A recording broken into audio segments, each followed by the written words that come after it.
আসসালামু আলাইকুম প্রিয় শিক্ষার্থীরা, আশা করি সবাই ভালো আছো। আজ আমরা শিক্ষাবর্ষ 2024 বিষয়ভিত্তিক মূল্যায়ন নির্দেশিকা বিষয় শিল্প ও সংস্কৃতি ষষ্ঠ শ্রেণীর। তো আমরা ষষ্ঠ শ্রেণীর মূল্যায়ন নির্দেশিকাটি আলোচনা করব। তো এখনও যারা সাবস্ক্রাইব করে চ্যানেলটি জলদি জলদি সাবস্ক্রাইব করে রাখো, নেক্সট ভিডিও আপলোড দেওয়ার সাথে সাথে যেন তোমরা পেয়ে যাও।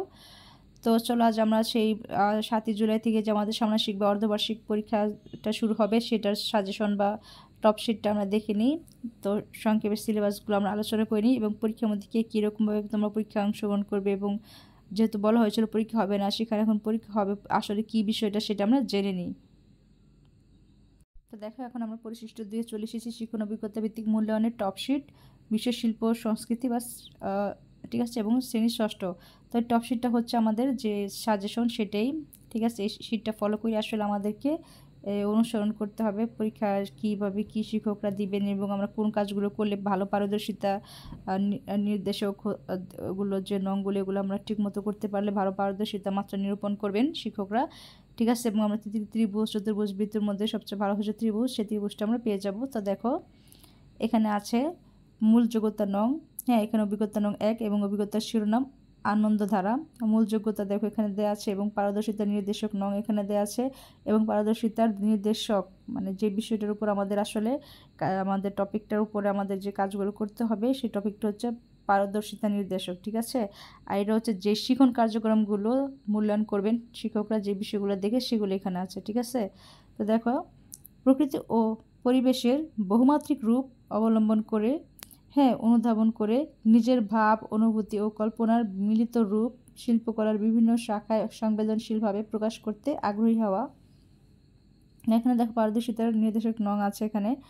আর এই দেখো এই নংগুলো কেন দেওয়া আছে, এই নং অনুযায়ী তোমাদের মার্কশিটে এই নং অনুযায়ী তোমাদের ত্রিভুজ পেয়েছো, এই নঙে তোমরা ত্রিভুজ পেয়েছো না বৃত্ত পেয়েছো না চতুর্ভুজ পেয়েছো সেটা নির্ধারণ করতে যেন সুবিধা হয়, এই জন্য এই কোড ব্যবহার করা হয়েছে। আর এই কোডটা হচ্ছে এই যে এই টপিকটার জন্য, ঠিক আছে।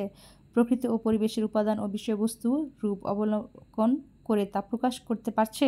তো দেখো, প্রকৃতি ও পরিবেশের উপাদান ও বিষয়বস্তু রূপ যা দেখেছে তাই সাধারণভাবে প্রকাশ করছে, সেভাবে চতুর্ভুজ। আর এটা হচ্ছে প্রকৃতি ও পরিবেশের উপাদান, সেভাবে চতুর্ভুজ। আর এটা হচ্ছে বৃত্ত, আর এটা হচ্ছে ত্রিভুজ।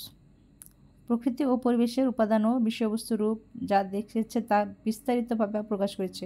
আর এখানে দেখো, প্রকৃত পরিবেশের উপাদান ও বিষয়বস্তু রূপ যা দেখেছে তা সূক্ষ্মভাবে প্রকাশ করতে পেরেছে, তাহলে সে একটু ভালোভাবে প্রকাশ করতে পেরেছে, বেশি বেশি প্রকাশ করতে পেরেছে, এর জন্য সে পেয়েছে ত্রিভুজ।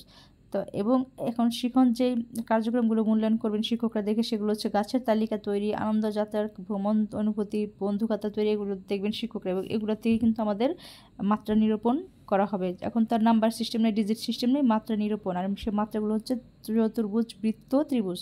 তো আশা করি তোমরা বুঝতে পেরেছো। ঠিক প্রত্যেকটা পিআইডি কোড অনুযায়ী তোমাদের এগুলো অনুসরণ করতে হবে, পারদর্শিতার যেই নির্দেশক এটা অনুসরণ করতে হবে এবং এটা অনুসরণ করে যে যতটুকু ভালো পারদর্শিতা দেখাতে পারবে তারা এভাবে, হ্যাঁ তারা আবার এখানে যে শিক্ষক মূল্যায়ন কার্যক্রমগুলো থাকবে এগুলো যদি শিক্ষকদেরকে ঠিকমতো করে দেখাতে পারো, ঠিক আছে, তাহলে কিন্তু তোমরা ভালো একটা নাম্বার পেয়ে যাবে এবং পরীক্ষা নিয়ে কোনো ভয় নেই, একদম নিশ্চিন্তে তোমরা পরীক্ষাগুলো দিতে পারবা। এবং আগের মতো পরীক্ষার সিস্টেম নাই যে একদিন শুধু পরীক্ষা দিয়ে চলে আসলাম 3 ঘন্টা এরপর আর কাজ নেই। প্রতিদিন যে ক্লাসে কাজগুলো করছো এগুলোতেই কিন্তু তোমাদের পরীক্ষায় ত্রিভুজ চতুর্ভুজ দেওয়া হবে। সো তোমরা খুব কেয়ারফুলি ক্লাসগুলো করবে এবং প্রত্যেকটা ক্লাসকে ইম্পর্টেন্ট যে দিবে তার পরীক্ষার দিন একদম আনন্দ লাগবে, সে কোনো কিছু সমস্যার সম্মুখীন হবে না, একদম মনে হবে অন্যান্য দিন যেরকম স্কুলে যায় ওই দিন আরও বেশি আনন্দ হবে, মনে হবে কোনো কাজই নেই এরকম মনে হবে, ঠিক আছে। তাই ক্লাসগুলো অবশ্যই ঠিকমতো তোমরা করবে। তো দেখো, এখানে আছে অভিজ্ঞতা নং 2 আর অভিজ্ঞতার শিরোনাম হচ্ছে শীত প্রকৃতির রূপ। তো এগুলো তোমরা ঠিক পর্যায়ক্রমভাবে এখানে মূল যোগ্যতার নংগুলো আছে আর মূল যোগ্যতা যেই আমাদের সেই যোগ্যতাটা হচ্ছে এখানে, আর পারদর্শিতার যে নির্দেশক নং আছে আর পারদর্শিতার নির্দেশক আছে এখানে। আর যে শিক্ষণ কার্যক্রমগুলো মূল্যায়ন করবে সেগুলো তোমরা এখানে আছে লক্ষ্য করো, ঠিক আছে। এই বিষয়গুলো অবশ্যই লক্ষ্য করতে হবে প্রত্যেকটা। তো তোমরা স্ক্রিনশট নিয়ে নাও, আমি প্রত্যেকের অনেক বড় হয়ে যাবে তাই তোমরা স্ক্রিনশট নিয়ে নাও। এখন আমরা দেখব অভিজ্ঞতা নং 3 পলাশের রঙে রাঙানো ভাষা। তোমরা এগুলো একটু খেয়াল করো, তাহলেই বা স্ক্রিনশট নিয়ে মনোযোগ সহকারে পড়ে কমপ্লিট করে দেন তোমরা প্রতিদিনের ক্লাসের কাজগুলো কমপ্লিট করবে, তাহলে তোমরা বুঝতে পারবে, পরীক্ষা তার জন্য খুব ইজি হয়ে যাবে। এখন আমরা দেখব অভিজ্ঞতা নং 4। অভিজ্ঞতার শিরোনাম হচ্ছে স্বাধীন। তুমি এখান থেকেও তোমরা নিয়ে নিতে পারো, স্ক্রিনশট বেস ভিডিও স্টপ করে দেখে নিতে পারো কী কী থাকছে, কী কী তোমাদের শিখন অভিজ্ঞতা অর্জন করতে হবে এবং ক্লাসের কী কী বিষয়গুলো তোমাদের কমপ্লিট করতে হবে। এখন হচ্ছে অভিজ্ঞতা নং 5। অভিজ্ঞতার শিরোনাম নব আনন্দে জাগো।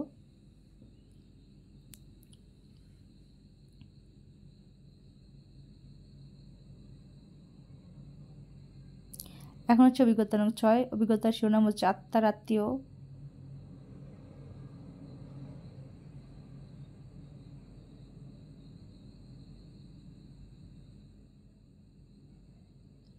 অভিজ্ঞতার নং 7। অভিজ্ঞতার শিরোনাম বৃষ্টির ধারার বর্ষা আসে।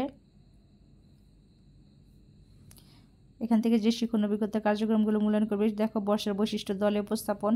আর মূল জগৎ হচ্ছে প্রকৃত ও পরিবেশ বহুমাত্রিক রূপ অবলোকন অনুধাবন করে, নিজের ভাব অনুভূতি ও কল্পনার মিলিত রূপ শিল্পকলার বিভিন্ন শাখায় সংবেদনশীলভাবে প্রকাশ করতে পারছে কিনা সে বিষয়গুলো এখানে তোমরা আশা করি বুঝতে পেরেছো, সে বিষয়গুলো লক্ষ্য করো। এখন হচ্ছে অভিজ্ঞতা নং 8। সুদিতে হইবে ঋণ। দেন হচ্ছে অভিজ্ঞতা নং 9। আর অভিজ্ঞতার শিরোনাম হচ্ছে শরৎ আসে মেঘের বেলায়।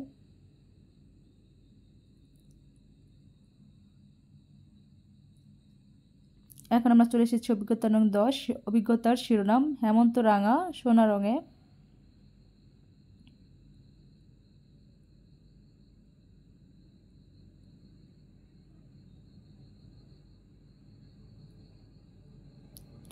এখন এসেছে অভিজ্ঞতা নং 11। অভিজ্ঞতার শিরোনাম হচ্ছে বিজয়ের আলোয় সুন্দর আগামী।